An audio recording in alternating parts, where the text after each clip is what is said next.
I'm Reed, and this is Man Cave Guitar Pedal Mania.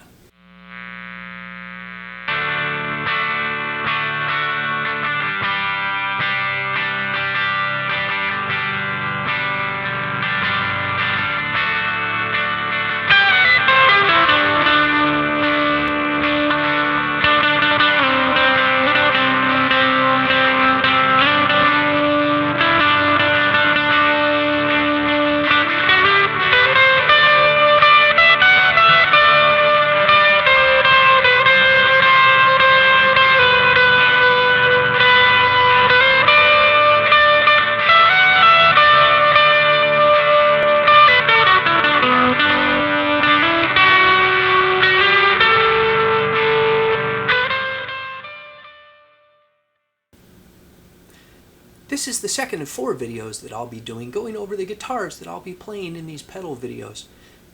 My previous video was my highest output guitar, so this one is my lowest output. It's a Squier vintage modified Jazzmaster, and let me tell you, this guitar is phenomenal. So I build guitars for a hobby. I'll go over more about that in another video. So I wanted to build a Jazzmaster, but I didn't know much about them. I didn't really know about the wiring or how the vibrato arm worked. So I decided to buy an inexpensive model, and I got this vintage modified. And it was so good that I have not bothered to build one myself. I've had other projects that I work on. Before I got this, some things that I heard about these guitars were that the vibrato arm didn't stay in tune. It wasn't very reliable. The bridge was very rattly unless you had more down pressure across the saddles, that the strings would fall off the saddles, that they didn't stay in tune, and that they're super, super ice picky bright. Well, so let's start at the back of the guitar and move forward. Try and get less glare on it here. So this vibrato arm is very strange. It's a self-contained unit. There's no springs in a cavity on the back. It's just got an internal spring and hinge mechanism. You load the strings in through a plate, and because of the supposed unreliability of this trim, I bought a system from Stu Mac. Now, I read the reviews beforehand, and many people said that they had problems getting the arm to stay, and other people saying, "You're crazy, the arm works great." So sadly, I was in the first camp. I could not get the arm to seat into the vibrato bridge, and you'll notice I don't have an arm on this. That's because after playing around with it, the collar into which it screws simply fell into the little cavity. So suffice it to say, I was not happy with this upgrade. I will be putting the original bridge back on it, which functioned fine, with one small annoyance, which was that there's a little play in the arm, kind of like if your car's steering is a little loose and you can wobble it a bit before the car starts to turn. That same effect.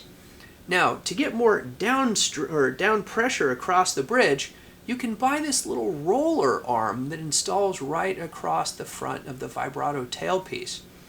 As you put the strings under it so it presses down more onto the bridge. Not only did I find this to be completely unnecessary on this guitar, it adds an overtone. This little roller has an acoustic quality. I don't think the camera will pick it up, but when I play I can hear it rattling and it annoys me. So that'll be coming off. And I will put the original unit back on. I'm going to save that for another video so you can see how easy it is to make modifications to your guitar. Now, moving forward to the pickups, it had Duncan designed pickups in it, and I did not like them. They really were shrill and unpleasant sounding, so I replaced them with a pair of GFS vintage Jazzmaster pickups. I think these things sound great. Now, much to my surprise, I expected to need to shield the pickup cavity. When I took off the scratch plate, it was already painted in shielded paint. So that was better, much better than I was expecting. Now these guitars are very prone to noise. If you think about a Stratocaster, it has a very narrow, very tall pickup, whereas a Jazzmaster has a very wide, but very flat pickup, and that seems to make them a lot more prone to noise. So I'm just going to roll up the volume here.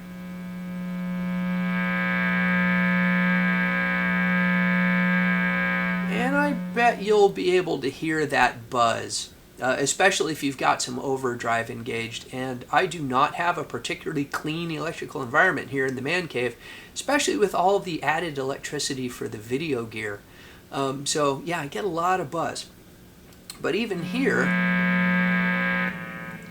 position 2, hum canceling. So if the buzz absolutely drives you nuts, you can play it in position 2 and it's fine. Now, something else I had heard was that the upper tone circuit was confusing and kind of annoying. Well, I guess whether you like the sound or not is just personal taste.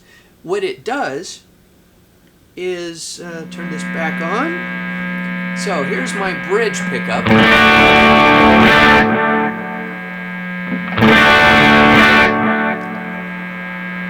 Middle position. I think that sounds great. And the neck. Now, no matter where the 3-position pickup selector switch is, I'll leave it in the middle to cancel the hum. When I activate this upper circuit, it goes to the neck pickup. And it has a tone and volume right up here. So there's a volume. And a tone, which you can make it super muddy, which I guess a darker sound is associated with jazz? I mean, I don't know. I don't own a giant hollow body guitar and I'm not a jazz player, so I can't really speak as to whether that is a jazz sound, but that is what they were going for. And I don't find it useless, but it is interesting.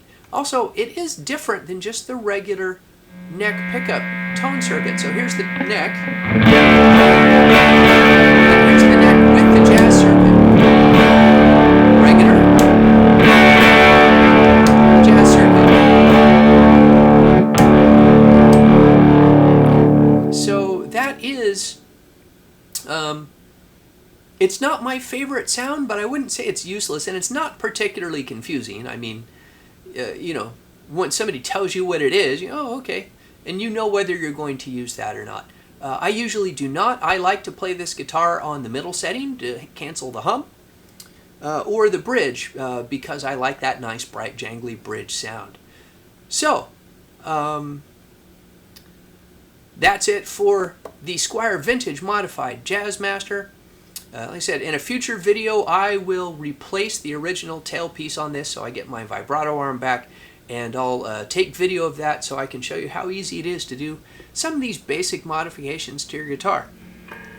Now, to play out, I've recorded a little 3-note loop, loosely based on the Marshall Tucker Band's Can't You See? I've been Reed, and this has been Man Cave Guitar Pedal Mania.